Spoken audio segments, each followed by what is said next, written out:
Donc voilà les deux images de l'arbre sur lesquelles on avait travaillé, l'image originale, l'image de l'arbre mise dans un décor. Je travaille sur l'image de l'arbre mise dans un décor pour l'instant. Et on va créer une ombre projetée. Donc touche F pour passer plein écran.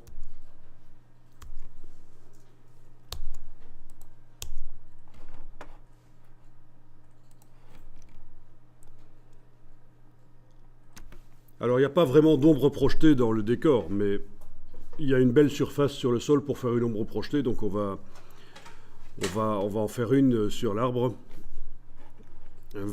C'est ça qui m'intéresse en fait. Ce qui m'intéresse aussi, c'est qu'il y a une ligne d'horizon bien visible dans cette image. Vous la voyez, la ligne d'horizon? Bon, on peut peut-être tirer des repères pour la concrétiser, la ligne d'horizon.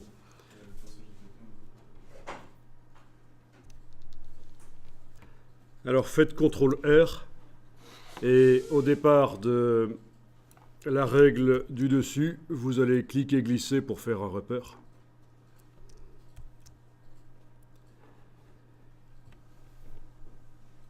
Donc c'est CTRL R pour afficher les règles. Donc c'est en fait affichage règles. Vous voyez le raccourci CTRL R qui est en face. Et puis cliquez glisser de la règle vers l'image et vous avez fait un repère horizontal. D'accord, on met bien le pointeur sur la règle, parce que j'ai eu une fois une personne qui essaie de mettre le pointeur sur le bord de la règle et de tirer. Et ça ne marchait pas, évidemment. C'est sur la règle, cliquez glisser. Et puis vous allez déplacer ce repère horizontal pour concrétiser, pour vraiment voir la ligne d'horizon. Bon, ben, on peut imaginer que la ligne d'horizon, ben, c'est quand on regarde bien devant soi. Elle est à cet endroit-là. Qu'est-ce que vous en pensez?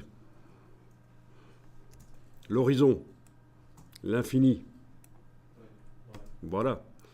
Et alors, quand vous placez des éléments dans une scène, c'est très important de tenir compte de la ligne d'horizon. Bon, vous n'êtes pas obligé chaque fois de tirer une règle comme ça. C'est juste pour que tout le monde comprenne bien que la ligne d'horizon est là. Sinon, avant de mettre la règle, on l'avait déjà dans sa tête. Certains voyaient déjà que la ligne d'horizon était là.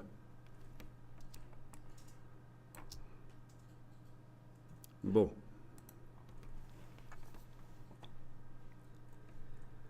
Alors, si vous voulez, vous pouvez, une fois que vous l'avez mise, vous pouvez verrouiller les repères, menu affichage, verrouiller les repères. Comme ça, on ne sait plus le bouger.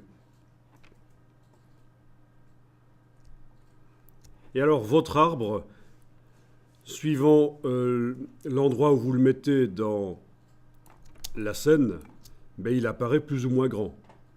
Il faut considérer que la ligne d'horizon, c'est la hauteur des yeux d'une personne debout, une personne de taille moyenne. On va dire 1,60 m. D'accord? Donc si vous mettez l'arbre comme ça, vous avez à ce niveau-là de l'arbre, ben, ça fait 1,60 m. Ok? Si vous le mettez plus bas dans la scène, ben, l'arbre, à ce niveau-là, il fait 1,60 m. De la base de son tronc jusque-là, c'est 1,60 m. Si vous le mettez encore plus bas, ben, c'est quasiment le dessus de l'arbre qui fait 1,60 m.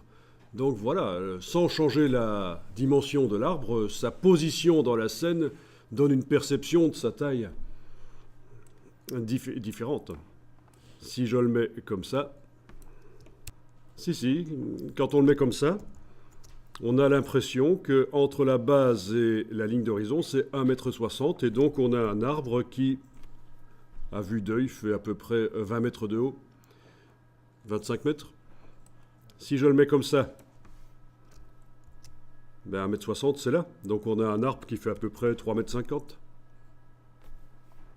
Si on le met là, il fait à peu près 2 mètres.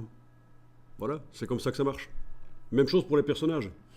Quand vous avez les personnages, la position, il faut faire attention à ça. On va faire un test, on va aller détourer un personnage. Et voilà, on va aller détourer un personnage, ce sera intéressant et on va le positionner dans la scène.